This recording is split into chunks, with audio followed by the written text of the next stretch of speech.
اليوم غادي نهضروا على الإعلامية مريم سعيد، أكثر إعلامية محبوبة بالجمهور، ولكن بمجرد ما تنشروا ليها الصور ديالها القديمة تقلب كلشي. الناس كلهم تصدموا منها، كيفاش وحدة كتبان قارية وواعية وشخصيتها كتبان قوية أنها تدير هادشي. بغيت أي واحد شاف هاد لا فيديو يشترك في قناتي ويدير جيم الفيديو باش يبقى ديما يوصلوا الجديد. مريم سعيد تزادت في 20 شتنبر سنة 1985 في مدينة أكادير. مريم بنت عائلة بسيطة، ما كانوش أغنياء، كانوا عايشين عيشة بسيطة على قد الحال. من صغرها وهي كتحلم تكون مقدمة برامج، وملي غادي توصل 17 عام غادي يتقدم أول برنامج ليها سميتو صحتي كل يوم على القناة الثانية المغربية، وهادشي في سنة 2003.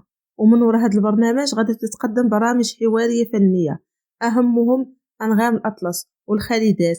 مريم غادي تلقى إعجاب من عند الجمهور، أنها تبارك الله عليها كانت مكنة من طريقة التقديم ديالها. غادي تدوز 4 سنين وهي كتقدم في البرامج، ومن بعد غادي تعطاها فرصة أنها تقدم ستوديو دوزيام اللي كانوا كيعرضوه في القناة الثانية. بالرغم من أنها بدات صغيرة وكانت باقا ما قراتش الصحافة والإعلام، إلا أنها كانت مفوقة في التقديم وكانت كتعطي كل ما عندها. في سنة 2010 مريم غادي تطلب أنها تلتحق إلى مركز تلفزيون الشرق الأوسط، واللي غادي يقبلوا الطلب ديالها وغادي يعطيوها برنامج مهم الاسم ديالو التاسعة. وهذا البرنامج هو عبارة عن أخبار رئيسية ديال العالم وكيتحط في القناة MBC1. مريم قدرت تنجح في هذه الفرصة اللي تعطات ليها، ورجعت من أهم مقدمة برامج في MBC وحتى في العالم العربي. في عز هذا التألق والنجاح غادي تخطي خطوة جديدة عليها ومهمة في حياتها، واللي هي غادي ترجع رئيسة تحرير لمجلة نون الإلكترونية اللي كتهضر على مشاهير والموضة والفن. وفي سنة 2015 غادي تشارك في تقديم برنامج إيتي بالعربي اللي كان كيجي في قناة MBC4. بقات خدامة فيه حتى وقفوه في سنة 2017. وفي سنة 2018 شاركت في برنامج تريندين اللي حتى هو بحال إيتي بالعربي. في عز الشهرة والنجاح مريم غادي تتعرف على واحد الشاب اللي غادي يغير ليها حياتها. هاد الشاب الاسم ديالو كريم ظريف، تزاد سنة 1980 في أمريكا من أم وأب مغاربة. هو رجل أعمال معروف في أمريكا والمغرب. أول مرة تعرف على مريم سنة 2010 في واحد الحفلة ديال صديق مشترك بيناتهم، وبقاو مدة ما شافوش بعضهم حتى سنة 2016 وتلاقاو عاوتاني غير صدفة. هنا تعرفوا على بعضهم، ملي شافوا انهم كيتفاهموا قرروا انهم يطوروا هاد العلاقه ويتزوجوا. مريم وكريم كانوا كيبانوا متفاهمين متحابين ومرتاحين مع بعضياتهم. اللي شافهم كيقول هادو مخلوقين لبعضهم.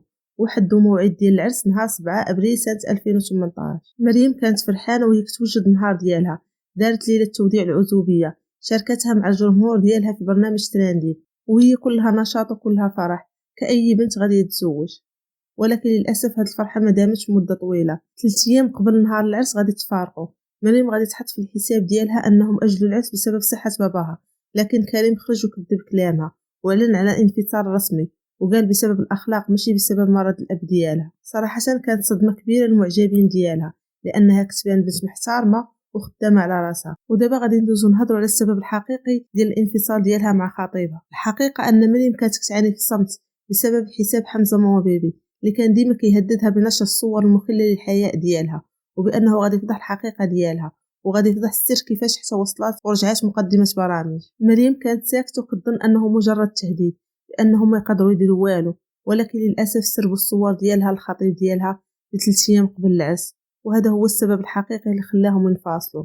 كريم خرج بواحد التصريح واحد جريدة إلكترونية وكان كيلمح فيها عليها على أنه خدم بعرق كتافه، ماشي وصلوا شي حد عكسها هي طلعها شي امين خليجي. صراحه مريم دوزات فتره صعيبه، تلقات هجمات بزاف والجمهور انقسم لجوج، بعض منهم كيتشفوا فيها وجاو ضدها، والبعض منهم جاو معاها بحجه انهم ماشي سوقهم في الماضي ديالها. غادي تدوز مده مع MBC، وفي 30 يناير 2019 غادي تعلن على الانسحاب ديالها من البرنامج. وهنا ناض الصداع عاوتاني، كاين اللي كيقول السبب هو الصور والماضي ديالها الخايب، وكاين اللي كيقول ان راجلها الكويتي هو اللي شرط عليها انها توقف. وبالنسبه للسبب ديال هاد المشاكل ديالها كيقولوا ان السبب الحقيقي من وراء هي دنيا باطنه، لان مريم سعيد كانت شحال من مره كتجبدها في البرنامج ديالها تريندين بصوره ما كانتش كتعجب دنيا.